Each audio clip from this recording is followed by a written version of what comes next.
Monsieur le Premier ministre, merci de répondre aux questions de ruitrevix.com.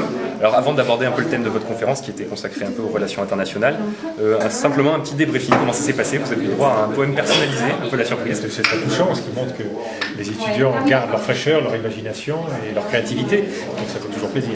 D'accord. Alors, donc la conférence était consacrée aux thèmes internationaux, en grande partie. Vous avez été diplomate.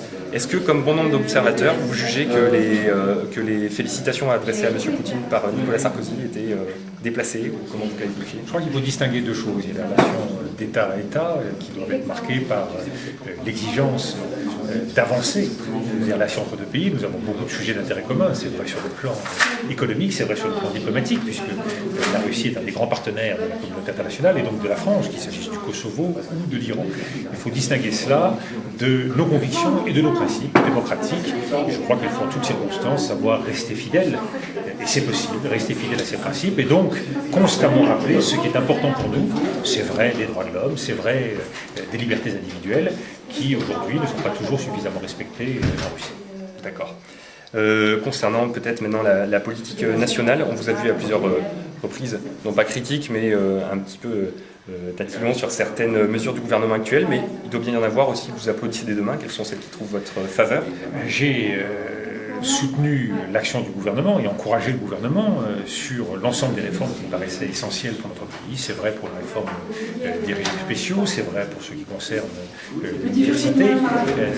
Je crois qu'il faut le faire quand on est d'accord et qu'on estime que ça va dans le bon sens. Sur d'autres sujets, et c'est vrai que j'ai davantage de réticence, j'ai marqué ma différence sur la politique d'immigration et en particulier sur les tests ADN. C'est vrai également en ce qui concerne la réforme de la justice, dont j'ai le sentiment qu'à bien des égards, elle est guidée par des impératifs comptables plus que par des impératifs judiciaires, et en particulier ne prennent pas suffisamment en compte la nécessité d'une justice de proximité. Donc il faut pouvoir le dire sereinement au sein d'une famille politique dès lors que l'opposition ne joue pas tout à fait, ou en tout cas pas suffisamment son rôle.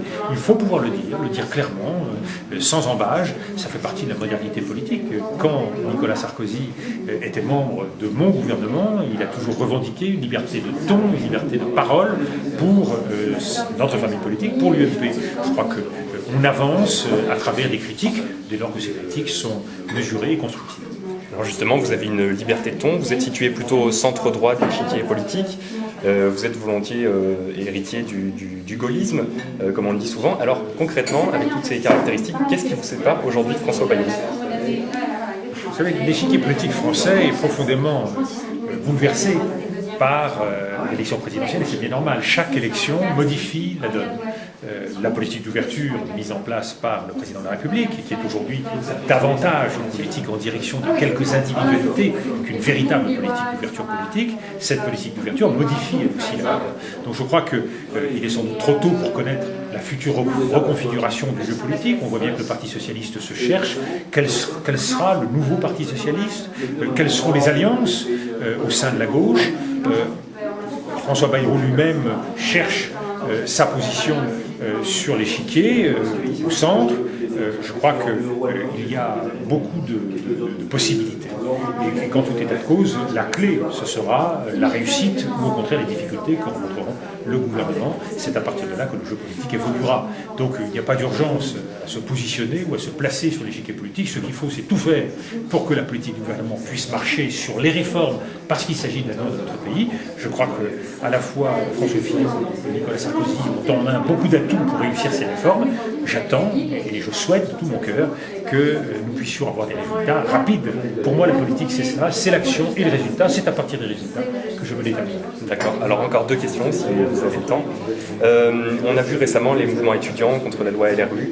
Il y a 2 ans, vous aviez aussi buté contre une partie de cette jeunesse, est-ce la même, on ne sait pas, sur la loi sur le CPE, parce que vous gardez une amertume vis-à-vis de cette jeunesse? Pas du tout, au contraire. Moi, j'ai voulu me battre contre une situation qui me paraissait insupportable, qui est le chômage des jeunes. Et malheureusement, je vois aujourd'hui que nous restons dans la même situation, plus de 20% de chômeurs chez les jeunes. Je pense que dans une grande démocratie, ce n'est pas une situation viable.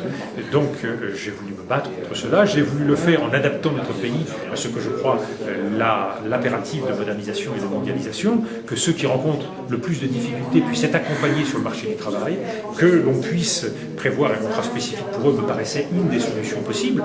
Si d'autres solutions peuvent recevoir l'agrément de tous et recueillir un consensus, tant mieux. Ce qui me paraît important, c'est d'agir et de proposer quelque chose à cette jeunesse. D'accord, alors Monsieur de Villepin, une petite question dernière personnelle, on va dire. Vous avez été vous-même étudiant en sciences politiques. Alors, qu'est-ce que ça vous rappelle pour vous cette période, vous qui êtes aujourd'hui en conférence à l'IEP, justement?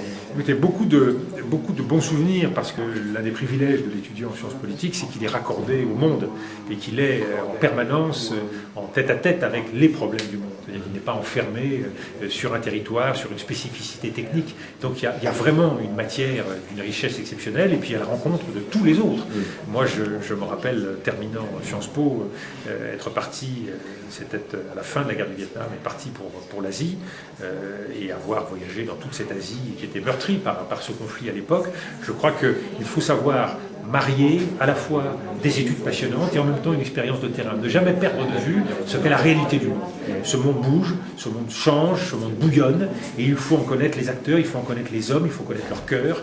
Donc je crois qu'il ne faut pas s'enfermer dans les livres, il faut travailler beaucoup, mais en même temps s'enrichir de cette patte humaine, de cette conviction humaine qui vous fabrique et fait votre individualité et fait votre destin. D'accord, merci beaucoup, merci d'avoir participé à WeTrade.com et au Sciences Podcast. Bravo, continuez.